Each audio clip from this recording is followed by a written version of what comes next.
Hi friends, ನಮಸ್ಕಾರ. SSEM.377ಗೆ ತಮಗೆಲ್ಲ ಸ್ವಾಗತ. ಇವತ್ತಿನ ಸ್ಪೆಷಲ್ ರೆಸಿಪಿ ಮಸಾಲೆ ಮಾವಿನಕಾಯಿ ಚಿತ್ರಾನ್ನ. ಇದು ಹೇಗೆ ಮಾಡೋದು ಅಂತ ನೋಡೋಣ ಬನ್ನಿ. ಮೊದಲಿಗೆ ಒಂದು ಕಡಾಯಿನ ಬಿಸಿ ಆಗೋದಕ್ಕೆ ಇಟ್ಟಿದ್ದೆ. 3 ರಿಂದ 4 ಟೇಬಲ್ ಸ್ಪೂನ್ ಅಷ್ಟು ಎಣ್ಣೆನ ಹಾಕೋಬೇಕು. ಎಣ್ಣೆ ಕಾದ ನಂತರ ಅರ್ಧ ಸ್ಪೂನು ಮೆಂತೆಕಾಳು ಸ್ವಲ್ಪ ಫ್ರೈ ಮಾಡಿ, 1/4 ಟೀ ಸ್ಪೂನ್ ಅಷ್ಟು ಕಾಳುಮೆಣಸು, ಅರ್ಧ ಸ್ಪೂನು ಉದ್ದಿನಬೇಳೆ, 1 ಸ್ಪೂನು ಜೀರಿಗೆ ಎಲ್ಲವನ್ನು ಚೆನ್ನಾಗಿ ಫ್ರೈ ಮಾಡಿಕೊಳ್ಳಿ ಕೆಂಪಾಗೋವರೆಗೂ. ಅರ್ಧ ಕಪ್ಪು ಹಸಿ ಕೊಬ್ಬರಿ ತುರಿ, ಹಸಿ ಸ್ಮೆಲ್ ಹೋಗಿ ರೋಸ್ಟ್ ಆಗಬೇಕು. ಹಸಿ ಕೊಬ್ಬರಿ ಅಲ್ಲಿವರೆಗೂ ಫ್ರೈ ಮಾಡಬೇಕು.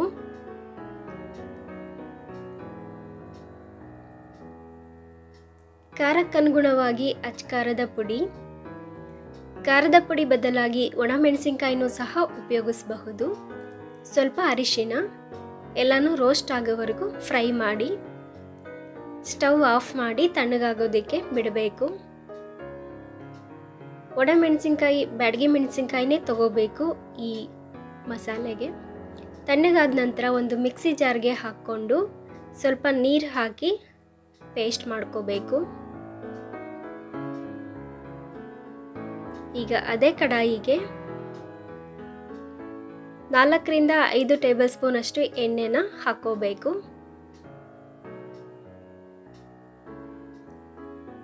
ಎಣ್ಣೆ ಕಾದ ನಂತರ ಸಾಸಿವೆನ ಹಾಕೊಳ್ಳೋಣ.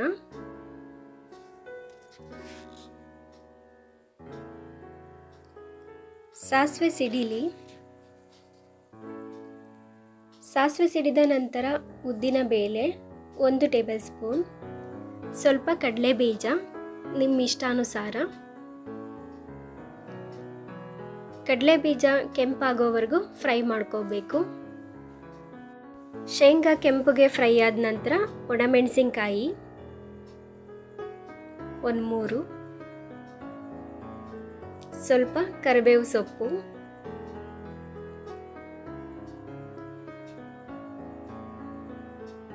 ಎಲ್ಲನೂ ಚೆನ್ನಾಗಿ ಫ್ರೈ ಮಾಡಿಕೊಂಡು ಎಲ್ಲ ಚೆನ್ನಾಗಿ ಫ್ರೈ ಆದ ನಂತರ ರುಬ್ಬಿರ್ತಕ್ಕಂಥ ಮಸಾಲೆ ಅದೇ ಜಾರಿಗೆ ಸ್ವಲ್ಪ ನೀರು ಹಾಕ್ಕೊಂಡಿದ್ದೀನಿ. ಈಗ ಎಲ್ಲನೂ 1-2 ನಿಮಿಷ ಎಣ್ಣೆಯಲ್ಲಿ ಚೆನ್ನಾಗಿ ಕುದಿಸ್ಕೋಬೇಕು.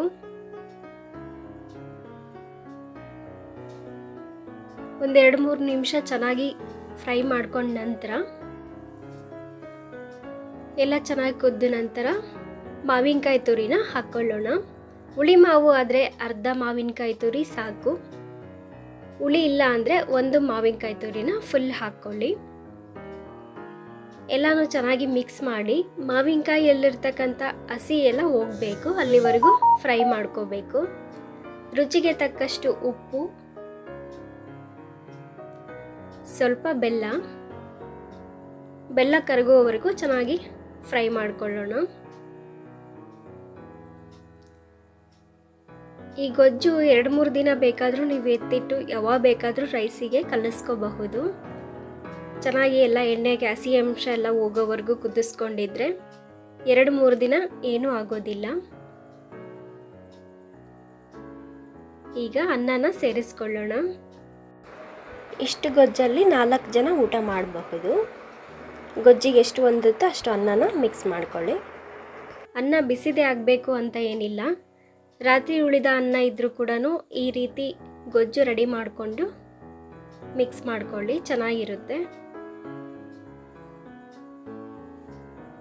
ಎಲ್ಲನೂ ಚೆನ್ನಾಗಿ ಮಿಕ್ಸ್ ಮಾಡಿಕೊಂಡ್ರೆ